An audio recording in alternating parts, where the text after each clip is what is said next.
The ancient Romans knew very little about China.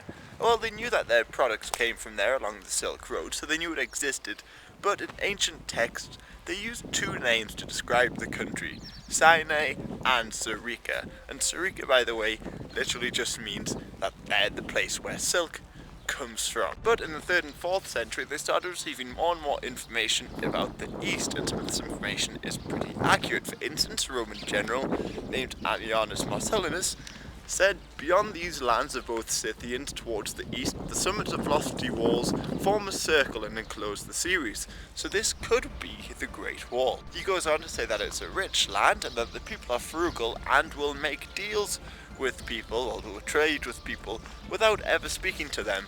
But he says that they're very peaceful. For instance, the Ceres themselves live a peaceful life, forever unacquainted with arms and warfare, and since to gentle and quiet folk ease is pleasurable, they are troublesome to none of their neighbours. So the West knew of China, and they knew that's where silk came from, but it wasn't until the 5th century that they figured out that silk came from silkworms. Before that, there's some sources that say it came from forests and the likes. But anyway, fast forward to the Dark Ages, and there was a growing demand for silk, because the Byzantine Empire was once again flourishing, and the barbarian tribes that had torn apart Rome had settled down and began to want more civilized things. However, the shortest land route that brought goods from China to Europe went through Byzantine's rival, Persia, so they couldn't bring goods through there very easily. Well, they could also bring it in by sea, but a lot of the sea traffic went into Persian ports, and Byzantine ships were often confiscated. So the Byzantine Empire often had goods sent to the Red Sea, and from there the Ethiopians would bring them up north on land, or sometimes they could be brought on land north of Persia via the Caucasus, and from there to the Black Sea.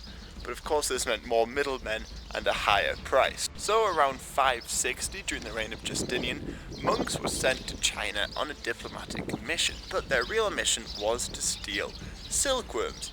Now, not very much is known about their mission to China, but it was a success, and they returned a couple years later with silkworm eggs and the mulberry bush, the food of silkworms. Now, the mulberry bush could be given as a diplomatic gift, but it's believed that the monks smuggled back the silkworm eggs in bamboo canes. This is a very underrated event in history, I believe, because it not only shattered Chinese monopoly on silk production, it also hurt the Persian economy and turned some Byzantine regions in Anatolia and Greece into affluent silk producers.